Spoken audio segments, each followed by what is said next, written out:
Hello everyone, स्वागत है एक बार फिर से आप सभी का आपके अपने यूट्यूब चैनल स्टेट पीसीएस सब में। हम सॉल्व कर रहे हैं आर एग्जाम के लिए हिंदी टेस्ट सीरीज, जो कि आज हमारा 83वां टेस्ट है। इसके पहले हमने 82 टेस्ट सॉल्व कर लिए हैं। इनका वीडियो जो है, इसका प्लेलिस्ट बना दिया गया है चैनल पे। साथ ही इसका जो पीडीएफ है हमारे टेलीग्राम चैनल पे अपलोड होता है। टेलीग्राम चैनल का लिंक इस वीडियो के डिस्क्रिप्शन बॉक्स में दिया हुआ है, वहाँ से आप टेलीग्राम ज्वाइन कर लीजिए ताकि ये पीडीएफ प्राप्त कर सकें।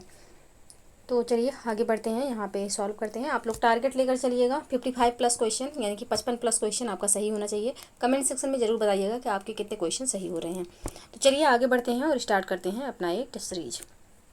चैनल पे यदि नए हैं तो चैनल को प्लीज़ सब्सक्राइब कर लीजिए, साथ ही बेल आइकन को प्रेस कर लीजिए ताकि कोई भी वीडियो चैनल पर अपलोड हो तो सबसे पहले नोटिफिकेशन आपको प्राप्त हो। साथ ही वीडियो को लाइक एवं शेयर करना ना भूलिएगा। चलिए स्टार्ट करते हैं। तो यहाँ पे पहला प्रश्न है, निम्नलिखित विकल्पों में से एक शब्द इंद्र का पर्यायवाची नहीं है, उसे चयनित कीजिए। उपेंद्र, पुरंदर, जिष्णु, मुकुंद। तो इसमें से मुकुंद जो है यह कृष्ण का पर्यायवाची नहीं है। सॉरी, यह इंद्र का पर्यायवाची ना होकर के कृष्ण का पर्यायवाची है मुकुंद। तो ऑप्शन डी यहाँ पे सही आंसर हो जाएगा। और मुकुंद जो है यह विष्णु का भी पर्यायवाची होता है, इसको भी याद रखिएगा कि ये कृष्ण का भी होगा और साथ ही विष्णु का भी पर्यायवाची होगा मुकुंद। साथ ही उपेंद्र, पुरंदर और जिष्णु ये तीनों किसके पर्यायवाची हैं? तो ये तीनों इंद्र के पर्यायवाची हैं।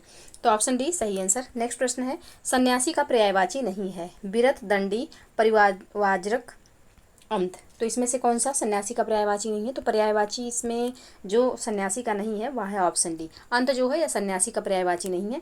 बाकी विरत, दंडी और परिवारजक जो है यह तीनों सन्यासी के पर्यायवाची हैं। तो ऑप्शन डी यहाँ पे बिल्कुल सही आंसर हो जाएगा। नेक्स्ट प्रश्न है, निम्नलिखित में से कौन सा एक पर्यायवाची युग्म सही नहीं है? उदारता, औदार्य, कल्पतरु, सुरतरु, लोकेश, शिव, विधु, चंद्रमा। तो यहाँ पे लोकेश का जो शिव दिया हुआ है सही सुमेलित नहीं है, क्योंकि लोकेश जो है यह ब्रह्मा का पर्यायवाची है। ब्रह्मा का पर्यायवाची हो जाएगा लोकेश। और ब्रह्मा के अन्य पर्यायवाची जैसे प्रजापति, विधाता, कमलासन, अज, गिरापति, ये सब किसके पर्यायवाची हैं? तो ये सब ब्रह्मा के पर्यायवाची हो जाएंगे। बाकी तीनों युग्म बिल्कुल सही सुमेलित है। ऑप्शन सी इसका सही आंसर हो जाएगा।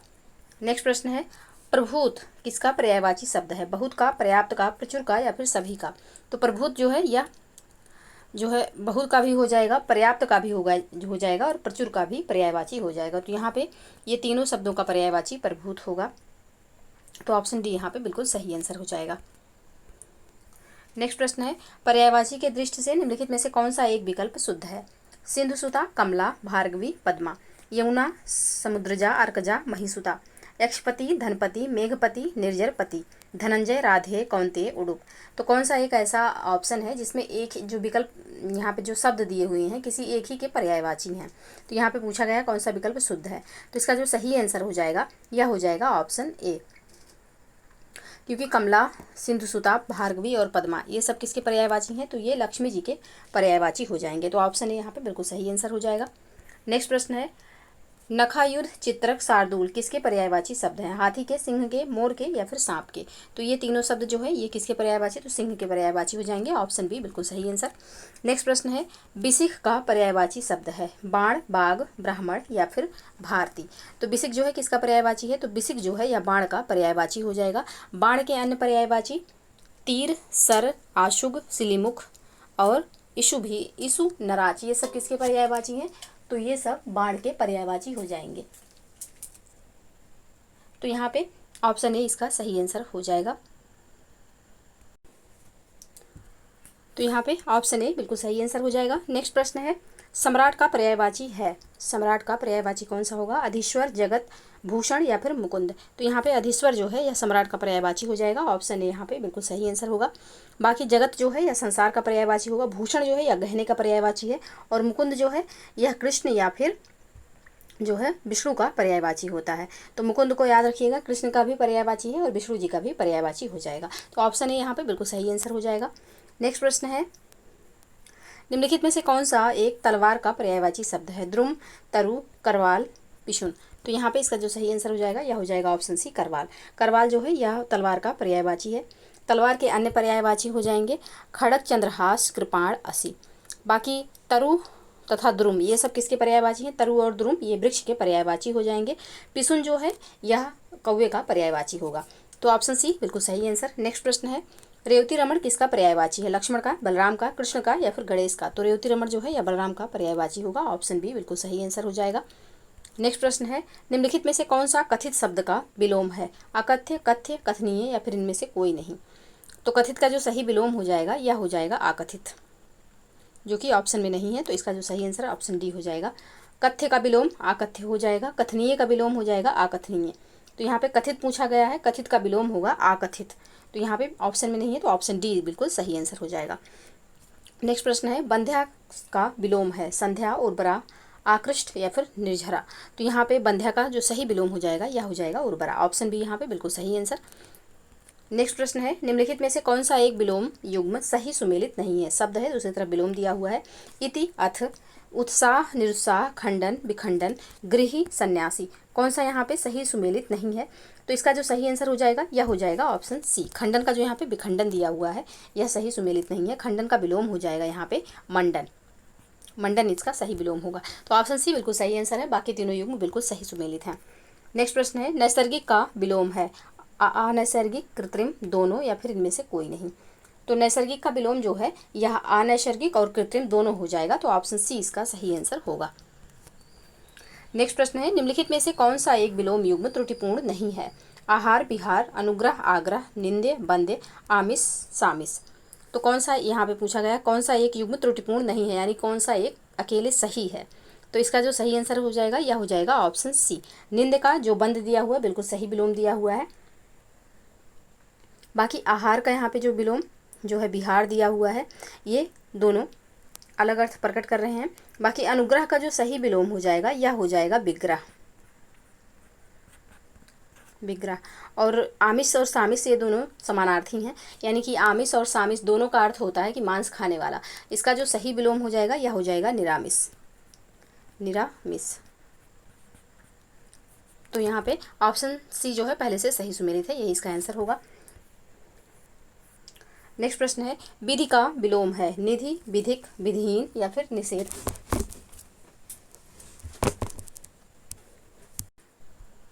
तो यहाँ पे इसका जो सही विधि का जो सही विलोम हो जाएगा यह हो जाएगा निषेध। ऑप्शन डी यहाँ पे बिल्कुल सही आंसर हो जाएगा।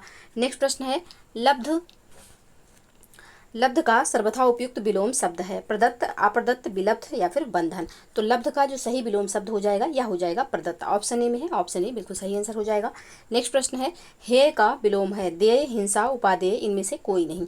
तो हेय का जो सही विलोम हो जाएगा यह हो जाएगा उपादेय। ऑप्शन सी बिल्कुल सही आंसर होगा।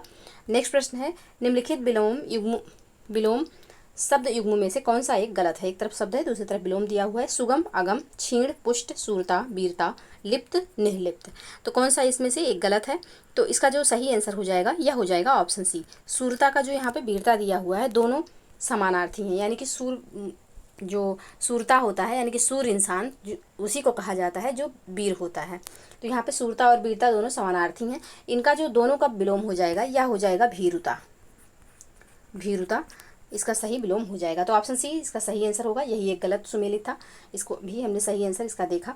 बाकी सुगम का अगम बिल्कुल सही है, क्षीण का पुष्ट भी सही है और लिप्त का निर्लिप्त भी विलोम बिल्कुल सही है। तो ऑप्शन सी प्रश्न के अनुसार सही आंसर हो जाएगा।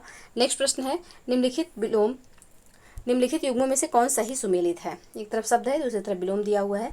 नश्वर, शाश्वत, नित्य, अनित्य, अमर, मर्त्य, सभी सही सुमेलित हैं। तो यहाँ पे कौन सा सही आंसर होगा इसका? तो ऑप्शन डी हो जाएगा। सभी यहाँ पे सही सुमेलित हैं। ऑप्शन डी बिल्कुल सही आंसर हो जाएगा। नेक्स्ट प्रश्न है, पूर्व एवं उत्तर दिशाओं के मध्यस्थ कोण को कहते हैं ईशान, वायव्य, आग्नेय, इनमें से कोई नहीं? तो यहाँ पे पूर्व एवं उत्तर दिशाओं के बीच का जो कोण बनता है उसे क्या कहेंगे? तो उसे ईशान कहेंगे। और साथ ही उत्तर और पश्चिम के बीच में जो कोण बनता है उसे वायव्य कहेंगे। आग्नेय तो दक्षिण और पूरब के बीच में जो कोण बनता है यानी कि उपदिशा बनती है उसे आग्नेय कहेंगे। नैऋत्य क्या होता है? तो नैऋत्य जो है या पश्चिम और दक्षिण के बीच की जो उपदिशा होती है उसे नैऋत्य कहा जाता है। तो ऑप्शन ए बिल्कुल सही आंसर हो जाएगा। नेक्स्ट प्रश्न है, अभिजात किस वाक्यखंड के लिए सही एक शब्द है? अच्छे कुल में जन्म लेने वाला, निरंतर प्रगति करने वाला, राजा का पुत्र या फिर जो प्रशंसा का पात्र हो? तो अभिजात अच्छे कुल में जन्म लेने वाले के लिए एक शब्द होगा। तो ऑप्शन ए यहाँ पे बिल्कुल सही आंसर हो जाएगा। नेक्स्ट प्रश्न है, पर्वत के ऊपर की समतल भूमि वाक्यांश हेतु एक शब्द है। इसके लिए एक शब्द क्या हो जाएगा? तो इसके लिए एक शब्द हो जाएगा आदित्य का। ऑप्शन बी बिल्कुल सही आंसर हो जाएगा। नेक्स्ट प्रश्न है, बहुत दिन पहले ब्याही स्त्री के लिए सही शब्द है? पटरानी, पूर्व वधू का अध्यूढ़ा या फिर प्रौढ़ा। तो बहुत दिन पहले ब्याही स्त्री के लिए जो एक शब्द हो जाएगा यह हो जाएगा प्रौढ़ा। ऑप्शन डी यहाँ पे बिल्कुल सही आंसर हो जाएगा। नेक्स्ट प्रश्न है, निम्नलिखित युग्मों में से कौन सा एक बेमेल है? सूर्योदय का पूर्व का समय अरुणोदय, जो कल्पना से परे हो कल्पनातीत, इतिहास से संबंध रखने वाला ऐतिहासिक, किए गए उपकार को मानने वाला कृतज्ञ। तो यहाँ पे कौन सा एक बेमेल है या पूछा गया है? तो ऑप्शन सी में जो यहाँ पे लिखा हुआ है कि इतिहास से संबंध रखने वाला, ऐतिहासिक नहीं होता है, ऐतिहासिक होता है, ऐतिहासिक। वर्तनी संबंधी त्रुटि है यहाँ पे, ऐतिहासिक होगा इसका सही शब्द। तो ऑप्शन सी यहाँ पे सही आंसर हो जाएगा। बाकी तीनों युग्म बिल्कुल सही सुमेलित हैं। नेक्स्ट प्रश्न है, आगे होने वाला वाक्यांश के लिए प्रयुक्त सही शब्द है? भविष्यत, भावी, भूतपूर्व, अनादि। तो आगे होने वाले के लिए एक शब्द क्या हो जाएगा? तो इसके लिए जो एक शब्द हो जाएगा यह हो जाएगा भावी। ऑप्शन बी में है, ऑप्शन बी यहाँ पे सही आंसर, ऑप्शन बी यहाँ पे बिल्कुल सही आंसर हो जाएगा। नेक्स्ट प्रश्न है, दुर्गेय शब्द हेतु निम्नलिखित में से कौन सा एक वाक्यांश उपयुक्त है? तो इसके लिए जो एक सही वाक्यांश हो जाएगा यह हो जाएगा, जो कठिनता से जाना जा सके उसे क्या कहेंगे? उसे दुर्गेय कहेंगे। ऑप्शन ए बिल्कुल सही आंसर हो जाएगा। बुरे उद्देश्य से की गई संधि क्या कहलाती है? तो यहाँ पे बुरे उद्देश्य से की गई गुप्त मंत्रणा क्या कहलाएगी? तो दुरभि संधि कहलाएगी। तो ऑप्शन ए यहाँ पे बिल्कुल सही आंसर हो जाएगा। नेक्स्ट प्रश्न है, अपना हित अहित सोचे, अपना हित अहित सोचने में समर्थ वाक्य खंड के लिए एक सही शब्द है? स्वार्थी, पंडित, विवेकी या फिर ज्ञानी।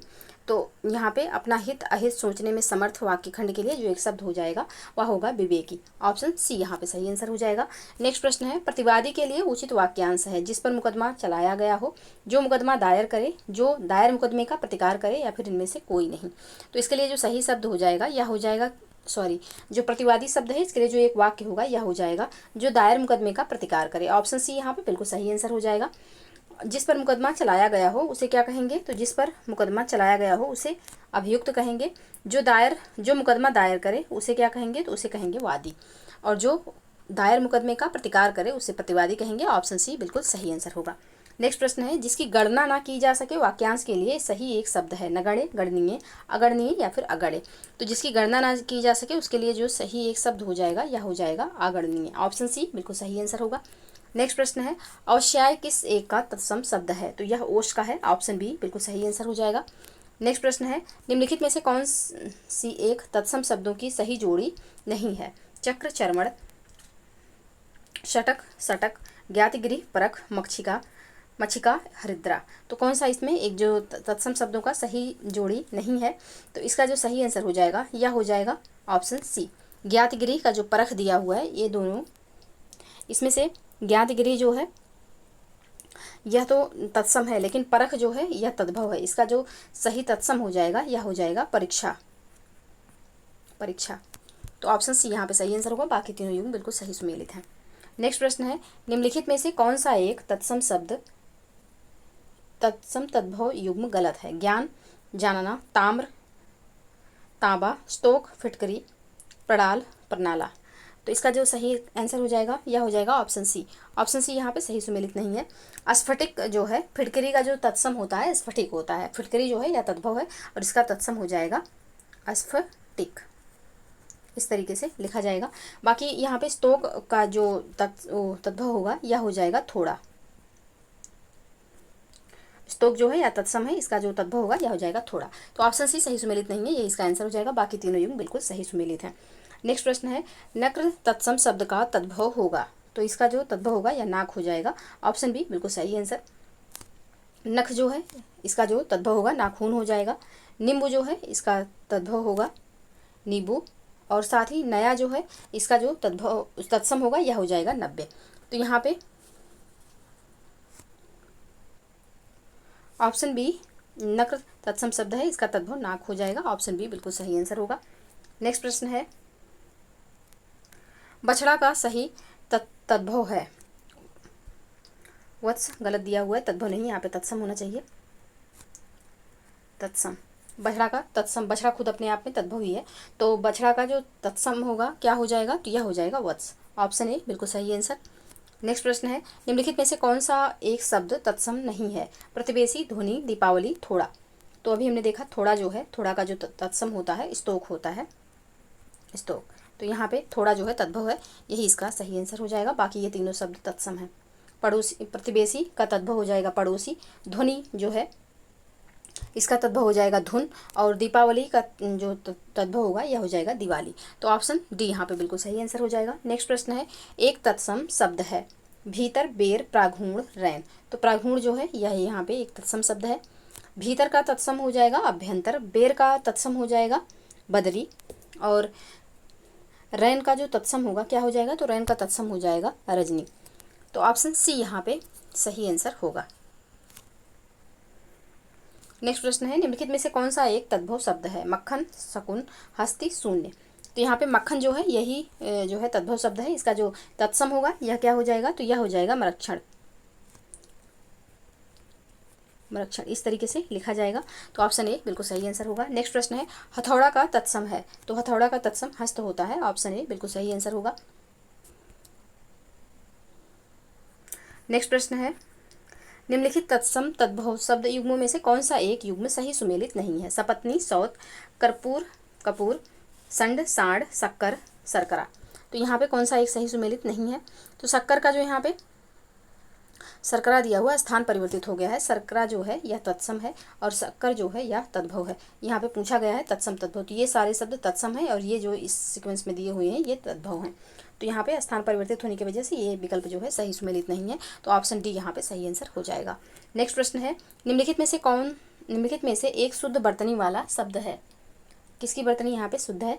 परलौकिक, उत्ग्रीव, रचयिता, दौर्बल्य। तो यहाँ पे ऑप्शन डी में जो दौर्बल्य लिखा हुआ है इसकी बर्तनी बिल्कुल शुद्ध है। बाकी परलौकिक नहीं होता है, पारलौकिक होता है। पारलौकिक इस तरीके से लिखा जाएगा। उत्ग्रीव तो उद्ग्रीव होगा, उद्ग्रीव इस तरीके से लिखा जाएगा। और रचयिता में जो यहाँ पे बड़ी की मात्रा लगी हुई है, यहाँ पे छोटी की मात्रा यहाँ पे रहेगी रचयिता। और बाकी दौर्बल्य बिल्कुल शुद्ध रूप में लिखा हुआ है। तो ऑप्शन डी यहाँ पे बिल्कुल सही आंसर हो जाएगा। नेक्स्ट प्रश्न है, निम्नलिखित शब्दों में से कौन सा एक अशुद्ध बर्तनी वाला शब्द है। अधोगति, जाह्नवी, गुणीगण, त्याज्य। तो यहाँ पे जाह्नवी जो है यह अशुद्ध बर्तनी वाला शब्द है। ऑप्शन बी यहाँ पे सही आंसर हो जाएगा। जाह आधा हा रहेगा और फिर ना और फिर बड़ी जाह्नवी इस तरीके से लिखा जाएगा। बाकी तीनों शब्द बिल्कुल शुद्ध रूप में लिखे हुए हैं। तो ऑप्शन बी यहाँ पे सही आंसर हो जाएगा। नेक्स्ट प्रश्न है, बर्तनी की दृष्टि से शुद्ध शब्द है। अनुसांगिक, अनुषंगिक, अनुसांगिक या फिर आनुषंगिक। तो यहाँ पे बर्तनी की दृष्टि से शुद्ध शब्द हो जाएगा आनुषंगिक। ऑप्शन डी में है, बिल्कुल सही आंसर हो जाएगा। बर्तनी की दृष्टि से शुद्ध शब्द का चयन कीजिए। सदोपदेश, विदुषी, व्यावसायिक, मनोकामना। तो यहाँ पे कौन सा शब्द शुद्ध है, तो ऑप्शन सी में जो शब्द लिखा हुआ है व्यावसायिक बिल्कुल शुद्ध रूप में है। तो यही इसका आंसर हो जाएगा। बाकी यहाँ पे सदोपदेश नहीं होगा, सदुपदेश हो जाएगा। सदुपदेश इस तरीके से लिखा जाएगा। और विदुषी जो लिखा हुआ है तो विदुषी दापे छोटाओं की मात्रा यहाँ पे रहेगी विदुषी। और मनोकामना नहीं होगा, मनः कामना हो जाएगा। मनः कामना, मनः कामना इस तरीके से लिखा जाएगा। तो यहाँ पे ऑप्शन सी बिल्कुल शुद्ध रूप में पहले से लिखा हुआ है, यही इसका आंसर हो जाएगा। नेक्स्ट प्रश्न है, शुद्ध वाक्य चुनिए। तो यहाँ पे कौन सा वाक्य शुद्ध है, तो वेदों के 6 अंग माने जाते हैं। ये वाक्य बिल्कुल शुद्ध रूप में लिखा हुआ है। ऑप्शन सी बिल्कुल सही आंसर हो जाएगा।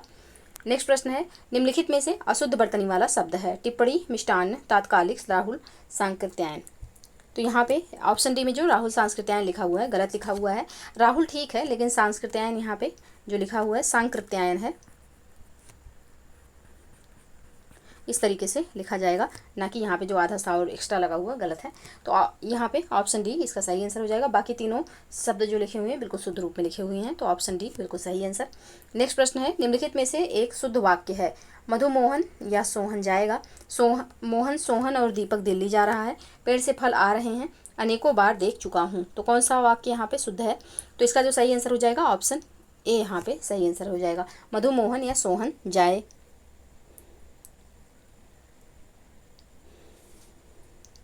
जाएगा। मधुमोहन या सोहन जाएंगे होना चाहिए था, यहाँ पर जाएगा लिखा हुआ है, बट कोई नहीं। ऑप्शन ए इसका यहाँ पे सही आंसर दिया हुआ है।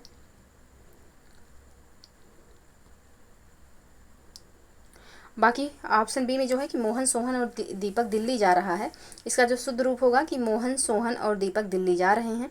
पेड़ से फल आ रहे हैं, क्या शुद्ध रूप जो हो जाएगा यह हो जाएगा कि पेड़ पर फल आ रहे हैं। अनेकों बार देख चुका हूँ का जो शुद्ध रूप होगा यह हो जाएगा कि अनेक बार देख चुका हूँ। अनेकों कोई शब्द नहीं होता। अनेक अपने आप में ही बहुवचन है। अनेकों, अगर कोई कहीं भी अनेकों शब्द आपको दिखता है तो ये बिल्कुल गलत हो जाएगा। तो यहाँ पे ऑप्शन ए में जो दिया हुआ है ये भी कोई बहुत ज़्यादा शुद्ध वाक्य नहीं दिया हुआ है। मधु मोहन या सोहन जाएंगे, ऐसे होना चाहिए था। यहाँ पे जाएगा लिखा हुआ है, तो भी यहाँ पे देखना पड़ेगा कि कौन सबसे कम गलत है। तो ऑप्शन ए इसका सही आंसर हो जाएगा। बाकी तीनों वाक्यों का हमने शुद्ध रूप देखा, तो ऑप्शन ए यहाँ पे सही आंसर हो जाएगा। नेक्स्ट प्रश्न है, निम्नलिखित में से कौन सा एक वाक्य शुद्ध है? इतनी आलस्यता ठीक नहीं, मैंने गुरु का दर्शन किया, आज बजट के ऊपर बहस होगी, ताजमहल का सौंदर्य अनुपम है। तो कौन सा एक वाक्य शुद्ध है यहाँ पे? तो इसका जो सही आंसर हो जाएगा ऑप्शन डी हो जाएगा। ताजमहल का सौंदर्य अनुपम है, बिल्कुल शुद्ध रूप में लिखा हुआ है।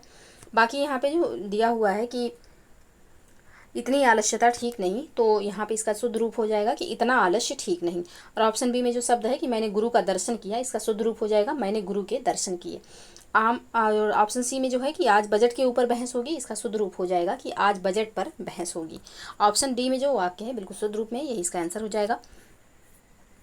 नेक्स्ट प्रश्न है, निम्नलिखित में से एक अशुद्ध वाक्य है। मैंने बोला कल मत आना, ड्राइवर कमल को कार चलाना सिखा रहा है, आज रविवार का दिन है, एक गिलास पानी दीजिए। कौन सा वाक्य यहाँ पे अशुद्ध है? तो ऑप्शन सी में जो यहाँ पे लिखा हुआ है आज रविवार का दिन है। रविवार जो है एक दिन का ही नाम है, तो अगर रविवार कहीं लिखा हुआ है तो उसके साथ दिन का प्रयोग करना अनुचित है। यानी कि चाहे आप सोमवार, मंगलवार, बुधवार, 7 दिनों के नाम जो हैं उनके साथ कभी दिन नहीं लगेगा, क्योंकि वो ऑलरेडी दिन के ही नाम दिए हुए हैं। और जब किसी का नाम है तो उसके साथ और कुछ ऐड करने की ज़रूरत नहीं है। तो ऑप्शन सी यहाँ पे गलत हो जाएगा। इसका शुद्ध रूप होगा कि आज रविवार है। तो ऑप्शन सी सही आंसर। बाकी तीनों युग में बाकी तीनों जो ऑप्शन दिए हुए हैं उसमें जो वाक्य हैं बिल्कुल शुद्ध रूप में लिखे हुए हैं। नेक्स्ट प्रश्न है, निम्नलिखित में से कौन सा एक वाक्य अशुद्ध है? मुख्यमंत्री जी ने 22 करोड़ वृक्षारोपण कराया, सविता हिंदी की शोधार्थी है, कृष्ण पीताम्बर धारण करते थे, काले धन को वापस लाकर सरकार ने बुद्धिमत्ता का कार्य किया है। तो कौन सा वाक्य इसमें से अशुद्ध है? तो इसका जो सही आंसर हो जाएगा ऑप्शन ए हो जाएगा। मुख्यमंत्री जी ने 22 करोड़ वृक्षारोपण कराया, इसका जो शुद्ध रूप होगा यह हो जाएगा कि मुख्यमंत्री जी ने 22 करोड़ पौधरोपण कराया। क्योंकि वृक्षारोपण, वृक्ष जो होता है बड़े वृक्ष के संदर्भ में आता है, जो कि पौधा नहीं होता है। एक पौधा वृक्ष बनता है आगे चल करके, ना कि कोई वृक्ष आगे चल करके पौधा बनेगा। तो एक जो स्टेप होता है, अनुक्रम होता है किसी चीज़ के विकास का, तो सबसे पहले यहाँ पे पौधा होना चाहिए था कि मुख्यमंत्री जी ने 22 करोड़ पौधरोपण कराया।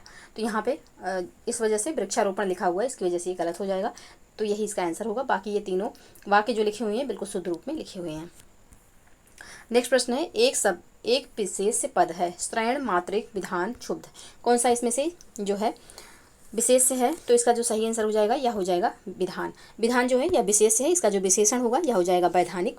स्त्रैण अपने आप में ही विशेषण है, और मात्रिक और शुद्ध ये तीनों शब्द भी विशेषण है। तो ऑप्शन सी बिल्कुल सही आंसर हो जाएगा। नेक्स्ट प्रश्न है, निम्नलिखित में से कौन सा एक शब्द विशेषण नहीं है? इष्ट, आर्ष, घृणित, गौरव। तो इसमें से जो गौरव है ये विशेषण नहीं है, यह विशेष्य है। और गौरव का जो विशेषण होगा यह हो जाएगा गौरान्वित। बाकी इष्ट जो है यह विशेषण है, इसका जो विशेष होगा यह हो जाएगा ऐषण। आर्ष जो है यह भी विशेषण है, इसका जो विशेष होगा यह हो जाएगा ऋषि। घृणित जो है यह भी विशेषण है, इसका जो विशेष होगा यह हो जाएगा घृणा। तो ऑप्शन डी बिल्कुल सही आंसर होगा। नेक्स्ट प्रश्न है, उस पागल आदमी को इतने पैसे किसने दिए? वाक्य में गुणवाचक विशेषण कौन सा है? तो गुणवाचक यहाँ पे विशेषण पूछा गया है, तो पागल यहाँ पे गुणवाचक विशेषण हो जाएगा। ऑप्शन बी बिल्कुल सही आंसर होगा। नेक्स्ट प्रश्न है, निम्नलिखित युग्म में वाक्य एवं उनके सामने लगे विशेषण में कौन सा या से युग्म सही सुमेलित हैं? तुलसी के समान पवित्र, मृत्यु के समान निश्चित, अंगद के पाँव के समान अटल, सभी सही सुमेलित हैं। तो यहाँ पे ये विशेषण जो दिए हुए हैं बिल्कुल सही सुमेलित हैं सभी। तो ऑप्शन डी इसका सही आंसर हो जाएगा। नेक्स्ट प्रश्न है, निम्नलिखित वाक्यों में से किस एक में प्रविशेषण का प्रयोग किया गया है? कमला अति सुंदर लड़की है, राम चंचल लड़का है, लाल घोड़ा दौड़ रहा है, इनमें से कोई नहीं। तो प्रविशेषण किसमें प्रयोग हुआ है? तो इसका जो सही आंसर हो जाएगा यह हो जाएगा ऑप्शन ए। देखिए सुंदर जो है यहाँ पे विशेषण है, और साथ ही में यहाँ पे अति लगा हुआ है। अति सुंदर की विशेषता बता रहा है। तो जब किसी विशेषण की कोई शब्द किसी विशेषण की विशेषता बताता है तो वो प्रविशेषण कहलाता है, इसलिए अति यहाँ पे प्रविशेषण हो गया है। तो यहाँ पे पहले वाक्य में ही यहाँ पे प्रविशेषण का प्रयोग हुआ है, यही इसका सही आंसर हो जाएगा। नेक्स्ट प्रश्न है, निम्नलिखित विकल्पों में से कौन सा एक विशेषण की दृष्टि से सही है? सामरिक, संश्लेष, ज्ञात, स्वर्ण। अनासक्त, ऐतिहासिक, महत्, सरीखा, तंबूल, तत्व, जोगी, जुदा, घात, गरीबी, चरित्र, जातीय। तो कौन सा शब्द यहाँ पे कौन सा एक ऑप्शन है जिसमें सभी शब्द विशेषण दिए हुए हैं?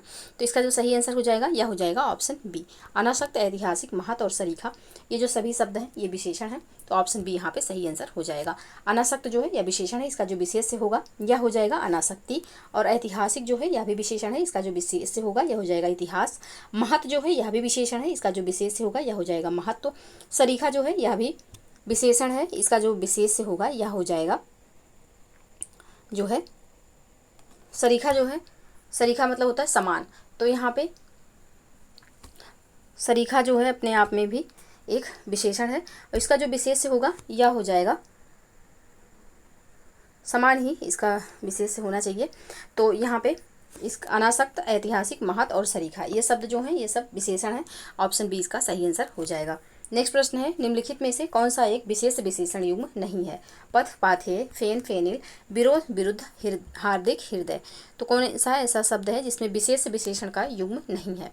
तो यहाँ पे सही आंसर हो जाएगा ऑप्शन डी, क्योंकि हृदय और हार्दिक और हृदय जो है यह विशेष विशेषण युग्म नहीं है, यह विशेषण और विशेष युग्म है। यानी कि हार्दिक जो है यह विशेषण हो जाएगा और हृदय जो है यह विशेष हो जाएगा। जबकि यहाँ पे पूछा गया है कि विशेष और विशेषण होना चाहिए, यानी कि हृदय पहले होना चाहिए, हार्दिक बाद में। लेकिन स्थान परिवर्तित होने की वजह से ये सब जो है ऑप्शन यहाँ पे गलत हो जाएगा, तो ऑप्शन डी ही इसका सही आंसर होगा। बाकी तीनों युग्म बिल्कुल सही सुमेलित हैं।